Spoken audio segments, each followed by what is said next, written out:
Welcome back, everybody. I'm Bannibal Harca here again with S4iler, as always. We had a ton of tournaments this weekend, actually, which is awesome. I think people are loving this new post-ban format. And S4iler here managed to win a 128-player tournament with Green Steel, so congratulations, S4iler. Hey, thank you. People were definitely not expecting that, but I forced myself to play something else, and it paid off. Yeah. So I think the meta is in a really good spot right now. Next weekend is the start of set championships, so everyone's trying to get their cards ready, figure out what deck they're playing for the next few weeks probably. And I wish I could tell you what you should play next Saturday, Sunday, but I don't know because there are just so many decks that are viable right now. But yeah, we'll get into it, and I guess we'll probably start with Blue Steel, which is like our one C tier deck. um I think that basically nobody's playing Blue Steel at this point post ban, but it's a fine deck. I think the best version of it right now is Kiwi Birds, without the Yeah, draw power of Hiram.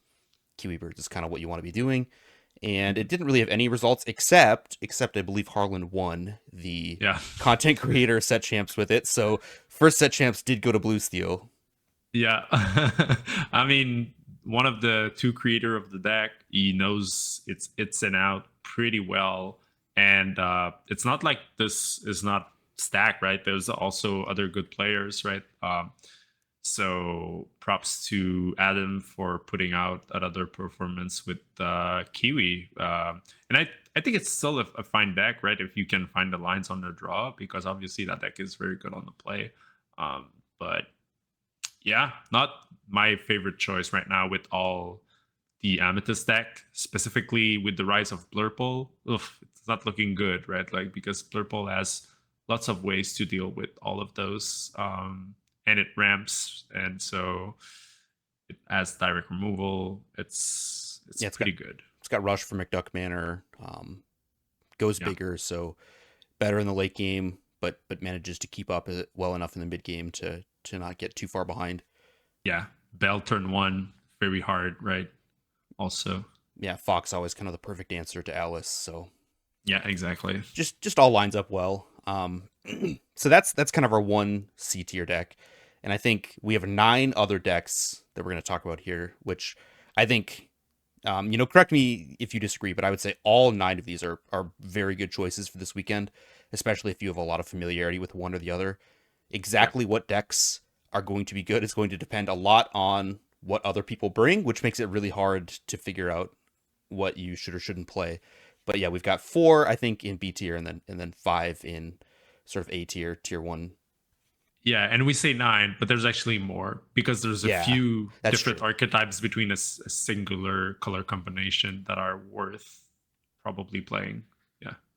I would like to start with Ember Amethyst. I was the one talking about it in tier three last week, Hmm. saying I think there was some interesting lines. But this weekend, I played against the two brothers. There was actually two brothers that brought the same 60, and one of them had not played the deck, and the other one had played 3 games on it.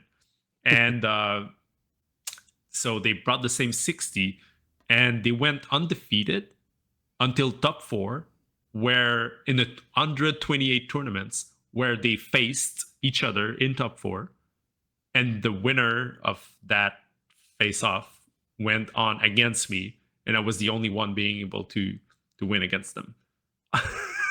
Yeah, I mean that's a So crazy performance. pretty crazy performance, right? Like there was 4 in the room, and 2 of them basically made it to the finals, right? Like if we can say it like that, right?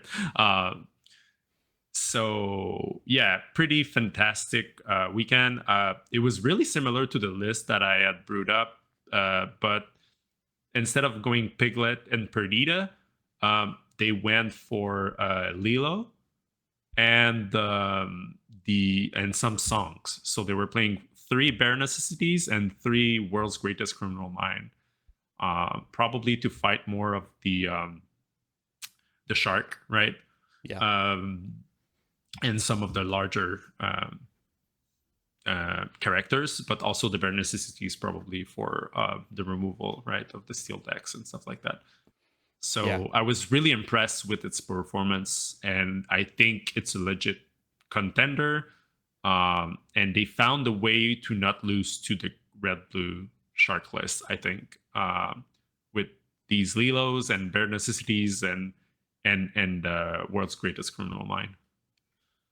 Yeah, I think it's a relatively aggressive deck, or can be, to beat Ruby Sapphire, and then it's got a lot of good mid range, controlling the board type stuff against the other Amethyst decks. Yeah. Rapunzel to draw a bunch of cards pretty consistently because it's got so many good Rapunzel bodies. Oh yeah, it's the Rap Trap deck. Yeah, So fun to play too, by the way. Against the yeah, other Amethyst deck, you're feasting. We're like, okay, we're just gonna make awkward situations for opponents so that it will need to um, open up Rapunzel, and that's very fun to set up, I find. All right, what's next? We want to talk about Chernadogs, Amber Yeah, Emerald. Um, had a huge performance in the Ravensburger tournament, taking down the whole thing, which is crazy. I know a lot of people were super excited to see it on camera. It's a yeah. fan favorite deck for sure. And I don't know, And a I big was tournament, right? It was yeah, 512 people. Like that's no small feat. massive. Yeah, by far the biggest. I wish we had the full results from it. That's the one thing we don't currently have is the full Yeah, results from that tournament. So it's hard to take too much away from it. But yeah, I mean, it's a deck that I was worried would be hurt by the lack of blue steel, but there are other very good steel decks in the format that it's still pretty decent against, and just has a solid proactive game plan. Like if your opponent stumbles, it's a very good deck at punishing bad draws. yeah, absolutely. And Clara brought it to our tournament, but she didn't do too well with it. And obviously, that's like one of her pet decks. So I'm like I would not put it in tier one just because it won the biggest one, right? Mm-hmm. Because I think if good players that are known for taking that deck didn't perform as well, it might be that it has some consistent issue or maybe some matchup disparity. I heard the green steel matchup is pretty horrendous, so I don't know. Yeah, I know it beats Steelsong in the finals, but I also refuse to believe that it consistently beats Steelsong either. It maybe depends Yeah, on the exact build, but I think it's obviously a good deck. Like, yeah, Ghosty was doing well with it, obviously pre-ban, but it's still being played, still putting up some results, and yeah, certainly something you and should be respecting. And if you want to play it, it's not a horrible choice. absolutely. And the other archetype within that color combination is obviously the discard version, Mm-hmm. which also had quite a few good performances, right? It did. Pandemonium Heart making top 8 at the ETB tournament in Toronto. There was Bennett doing top cut at the Ravensburger tournament, not going like all that far up on that day too. I don't think. I can't know exactly. Kawa going top 4 in the content creator, which Mm-hmm. he's known for playing that deck. And so yeah, I think it's still pretty legit discard deck, and one that we usually qualify as the most toxic one because of the that blasts. you Yeah. you have forgotten like that It card is pretty damn good. Well, it's also got bare necessity, so it's the discard deck with access to the most discard tools. Yes, So I think that in a format where the best thing you can be doing is emptying your opponent's hand, it's probably pretty good. But it does have some consistency issues, and it does not have the best characters. I will say that. no. Sometimes it takes a while to close out the game. All right. Well, I think the next two we have in B tier 2 is maybe a little bit surprising to people, but I guess I'll start with Ruby Amethyst, a deck that we had, I think 2 weeks ago, put in tier 1, had a huge breakout tournament, but has, I think, fallen a little bit. It's getting a lot of play, but it did not put up a ton of results, didn't win a ton of tournaments this weekend. No, it really put up a lot of numbers, right? Even in our tournaments, it was like close to 20%, right? Yeah. Or maybe 15%. And like none of them made it to top 8. I know a lot of them drew. Like they had like unintentional draw. Just because like that deck can be pretty grindy. And Mm-hmm. if you're facing mirror match and red blue matchups, Ruby Sapphire matchup, sorry, it can actually drag on for a while, and like it's not necessarily doesn't have the lower power to close out games. So I think it was really a breakthrough on the first week because everyone was expecting Emerald, and maybe that's all they faced, right? And it worked out. But now that the meta diversified, kind of like it's kind of maybe too much of a one trick. I don't know. I don't want to discredit it. I think it's still a very good deck, but it really didn't put the performance. So that's kind of our obligations to put it a little bit lower on the tier if the results don't back what we think the deck is trying to do. All right, so the last deck then in this B tier, we have Emerald Amethyst, another deck that looked really strong and one is not getting played maybe as much as it should, so that hurts it a little bit. But Yep. two did not put up a ton of results, didn't really win anything. Yep. I think its best result was second place. Mo played it to second Yep. place and lost to Zan in the finals at that 2K, I believe it was.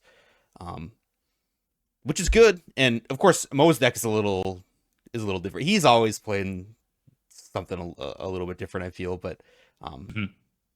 He's also really proficient with it, and yeah.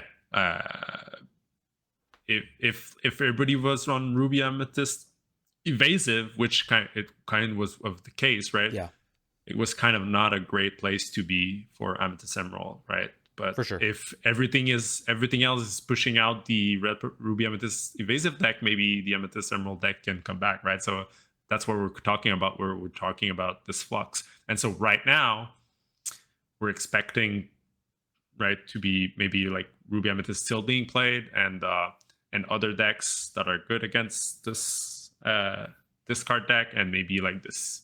So yeah, it's I don't exactly know how and why. I think it the people in Belgium that originated the deck have a deeper understanding on the deck than others, and I just hard for other people to just pick it up maybe. One of my friends played it at my event, and they got top 16. Right, they won one win away from making top cut, and they lost their win in against Amethyst Steel, and there was a ton of Amethyst Steel, and he told me he had to fight real hard in all those games, and ultimately he lost by a really close margin. Yeah. Logan Zenulus on the team had mentioned that he feels like the deck struggles into the other Amethyst decks with, especially when they're playing Pan Shadowfinder, 5-drop Elsa. Right. Your Diablos never stick around, and you don't have the same like raw power level that the green steel deck has to sort of push through. You're sort of in a mid-range battle, and all to these come other back, right? Yeah, They don't have the comeback mechanism that like the Ursula singing Yep. songs or the 80s or the removal. Yeah, I think it's kind of the lowest to the ground of all these Amethyst decks, and it just struggles because they're packing answers specifically to what you're doing, with all this fear for Diablo. But yeah, I think it's, again, still a very viable deck. I do think it's difficult. It's always kind of been one of the harder Amethyst decks to play. There's weird lines with all the bounce options you have. You're kind of like an embarrassment of riches of like what do you bounce, right? Yeah, It's for like sure. so many things. Yeah. All right, so that is our tier 2 decks, and now we've got 5 in tier 1. Anyone you want to start with? Yeah, I'll start with Blurple, because that's the one I was pushing for to be in tier 1 last week. But so basically, I mean, I was talking to GDRR, and he had like a no 1-drop list. I was playing still some number of 1-drops, and then cut them out myself. But I was also playing Peter Pan. He was not, but he was playing like the Big Gaston and the Manor, and it was really like going over the top of every Amethyst deck, and it was really working really well. It was also pretty good against Ruby Sapphire Manor list, because you have like a bunch of answers to Shark, and you would put this massive Gaston 4/4 quest for 3 that draws a card, right? That would help you find your answer to Shark, and you also naturally deal with locations. I've even seen people putting Cusco's in there, and that makes the Ruby Sapphire matchup pretty favored. the one downside to this is, and the reason why I would want to put it last in tier 1 is that Steelsong got real popular real fast because of Yes. Blurple, because that matchup is very polarized, right?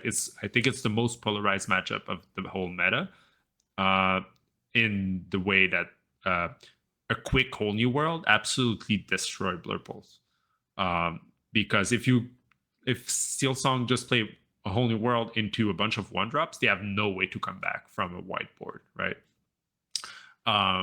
And there's openings that might work, right? Like Bell into maybe into Sail, into like a goat, right, into an Elsa, and suddenly you have like a big board that is kind of hard to deal with Steelsong. But in general, it's a very abysmal matchup. And like, while I think it's a very good deck against pretty much everything else, right? And obviously there are closer ones and they're better ones, but the one with Steelsong is actually pretty bad. And that's the reason I didn't bring Blurple to my tournament. I know the Montreal area is really famous for loving Steelsong, so I didn't want to get steamrolled by Steelsong not being able to skill diff any players that plays it. Yeah, I do think it's a good deck. It does seem to feast on the other Amethyst decks. It's kind of the sort of meta you would want to be looking for if you're going to play this. Or the red decks in general, right? Like, even That's like, true. Yeah. Yeah, there's like less of those. There's just so many viable Amethyst decks that it's like, yeah, that's the easiest sort of thing to look out for. But yeah, Steelsong, the natural predator, the one thing you'd want to not run into with this deck. And the guy who made top 8 at Martin with Blurple, he beat 3 Steelsong in Swiss. Yeah. And obviously I was not there to watch the game, but I was like, what happened? I mean, it can happen, obviously. Like, yes, any deck can win, especially, play draw disparity in the game is pretty big. So yeah. that And he was alone playing the big Elsa, which I think she's good, right? Yeah. She's one of the way that you can maybe come back. I'm gonna talk about Ruby Sapphire. This is Okay. it's an interesting one. I think that I would probably put it to the lower end of tier 1, so that's kind of why I want to throw it out there now. It did fine. It's been played a decent amount. It made a decent amount of top cuts. I feel like it did sort of what would be expected. It didn't really win any big tournaments, but I do think it's strong. It had a great weekend. I think the weekend before this one, and obviously DKP and Moyne before that did very well with it. I do think it's a very good deck. I think it crushes certain decks. Like, if Steelsong's going to be good, I do think the deck is still very good against Steelsong. Maybe a little bit worse than it was before with the C2 variants, but it's still perfectly fine there. And the only caveat is that I just think it's harder. I think it's harder than the C2 variants, where you can't just, I don't know, cheese out wins in the same way. You have to be very deliberate with your sharks, not get them blown up immediately, or, if you have access to Vitalosphere, it's obviously very, very useful to use that with your shark. Yeah, your manors, you have to be able to land your manors and then protect them, so they can be hard to time.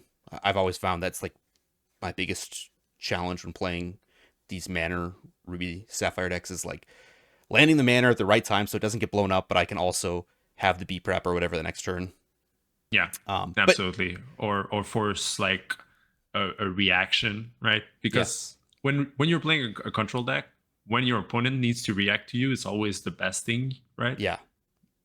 So that's kind of the idea with Manor. But like, putting yourself into that position requires vision and skill and understanding of the different shifts in how, like, in the axis of who's the aggressor and who's not, right? You need to understand that pretty well. So it makes it a pretty hard deck to pilot. I agree. Right. But like, even DKP himself played at the Ravensburger, right, and Moyen, and while they both made top cut, like the top 64, they didn't get that much farther than that. So I do think that people were very prepared for it, right? Whereas like week 1, maybe people underestimated it a little bit, right? They didn't think about it as much. It did win the Stockholm tournament, right? Which was a 89 players tournament. Okay, yeah, I didn't notice that, but So that's pretty big. yeah, so I would say it still performed fairly well. And that deck also had like 2 Donald Duck, which was a card that I had been testing in that deck, you know, for a way to ram and Hmm. still apply pressure, right? I think it fits the game plan quite well, and I was happy to see it in that deck.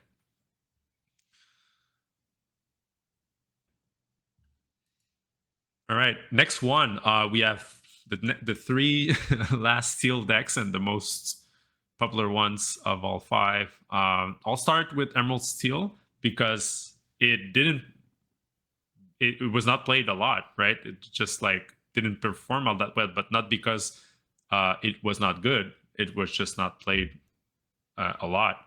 But I won with it, and I felt pretty good into everything I faced.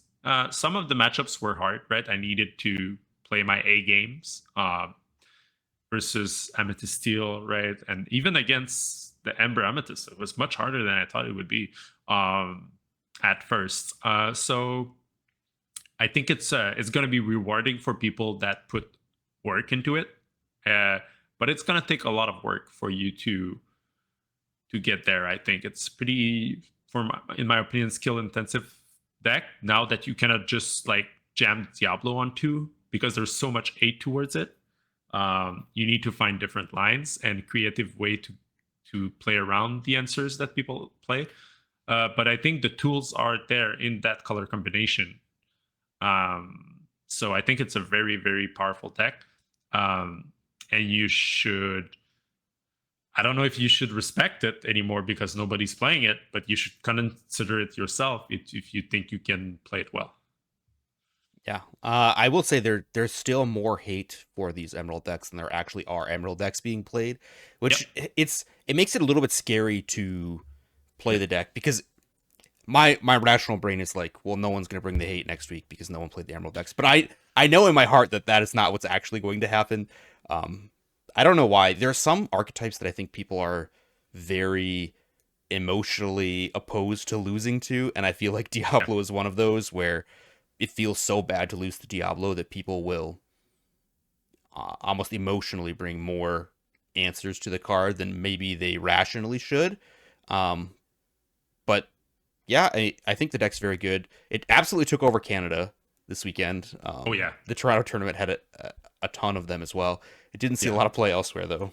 No, absolutely not. Well, like the Toronto area is pretty famous for this card, right? Mm. Like Pandemonium Heart playing Ember Emerald discard, and Dale Belito playing Emerald Steel, and Ray and a bunch of other players as well. So in Montreal, it was not that represented, but it was the right call, right, for me. I thought it would be the right call, and it worked out.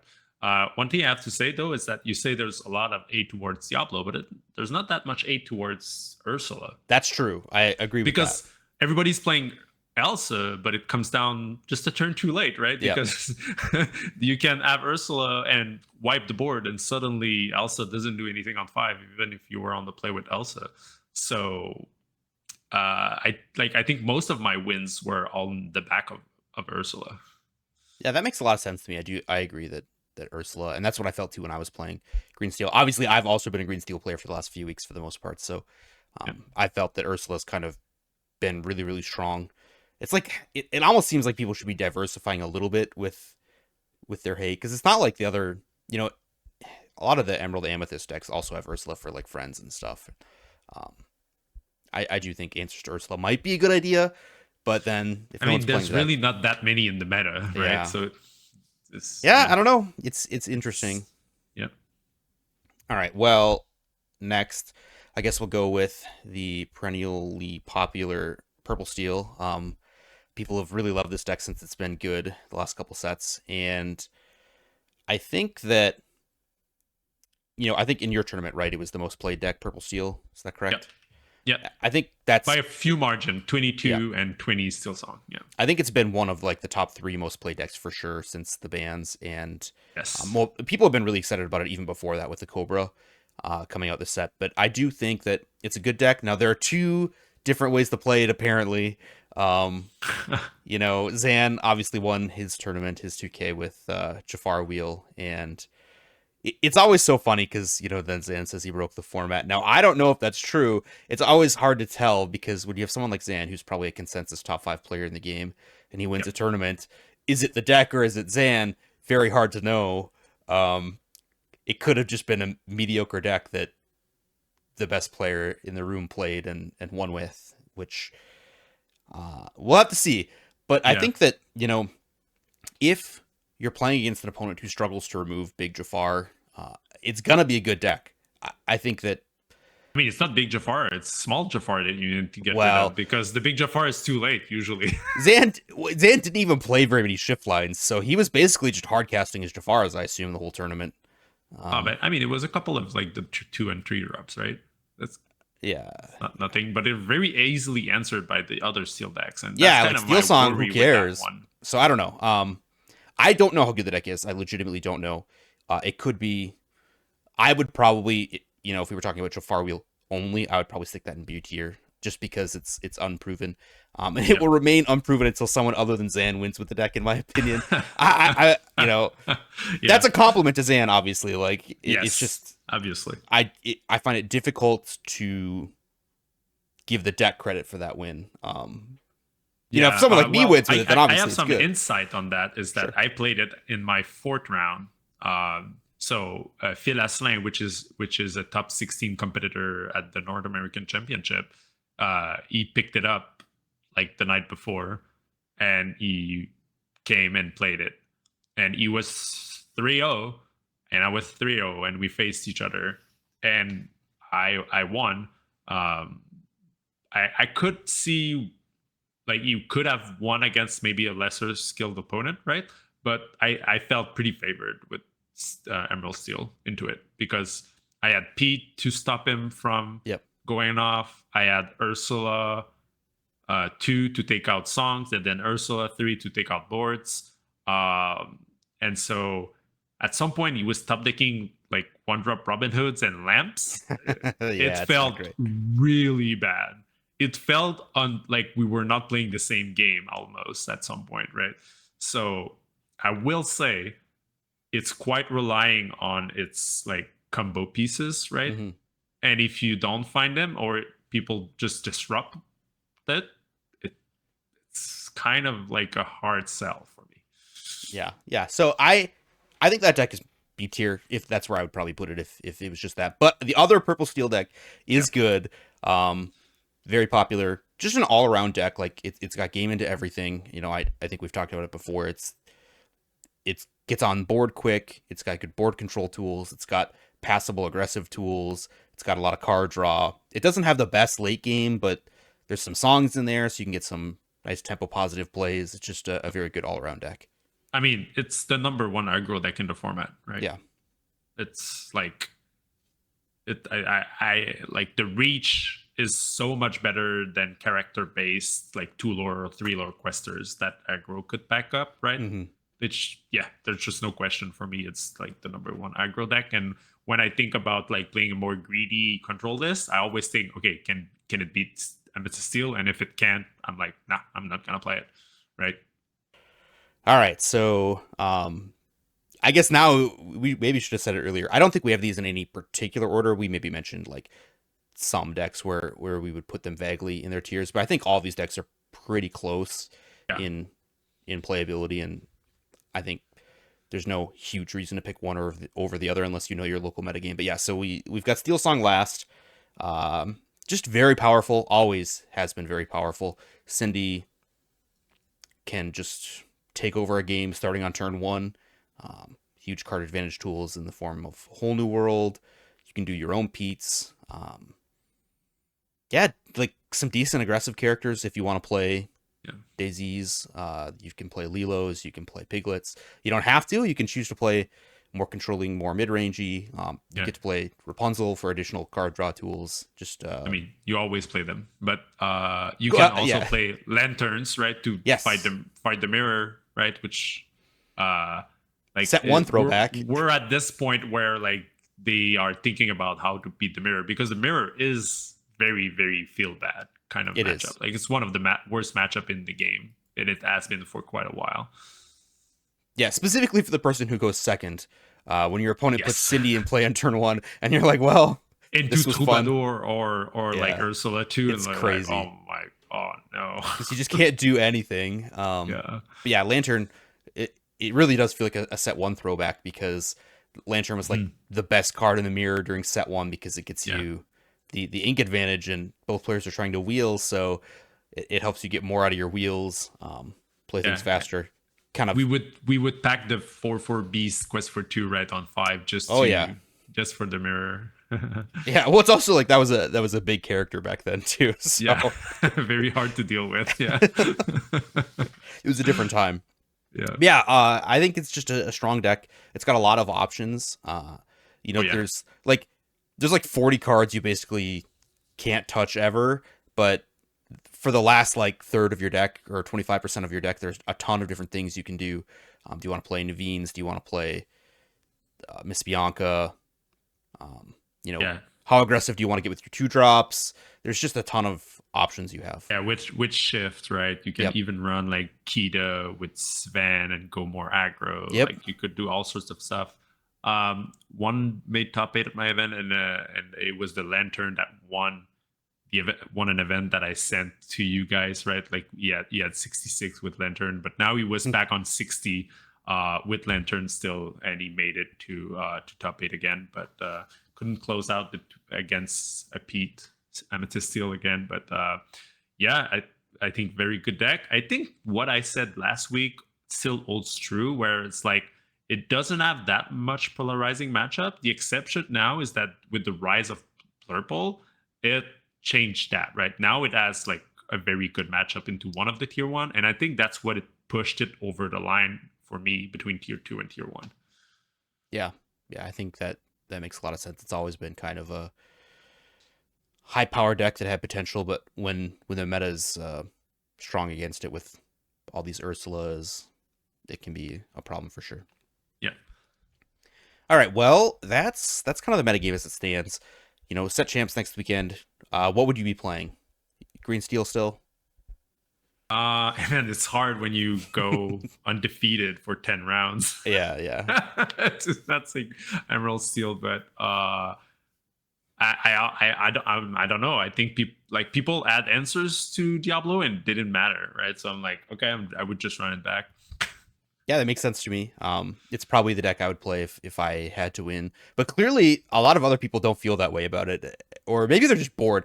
Like I get, there's a lot of like mental fatigue around Green Steel with it having been broken, and I think like some players hate playing against it, so you kind of feel like the bad guy, which puts like some social pressure sort of against the Green Steel players to not play it.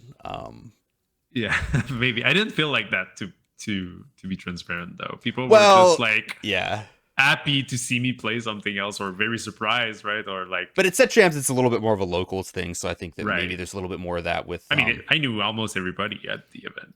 Yeah, but also like you're Sailor, so what are they gonna do? Complain? Yeah, I get that sometimes too, where people just won't complain to me whether or not they want to. So, anyway, I think that's probably what I would do as well. But it's set champs, and I just play a bunch of different decks for set champs all the time.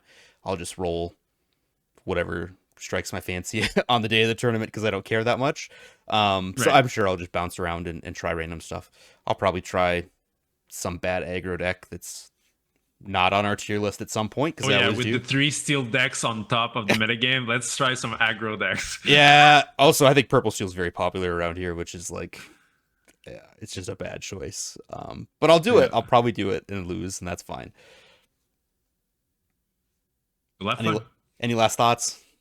No, I think it's an exciting metagame, right? Like I know I was sad, right, with the Hiram ban, but it's really hard to argue against this new meta, right? Like if we wanted diverse meta, I think we have it now.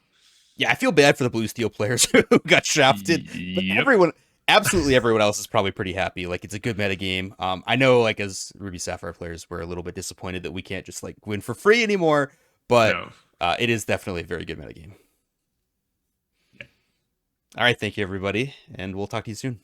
Yeah, bye.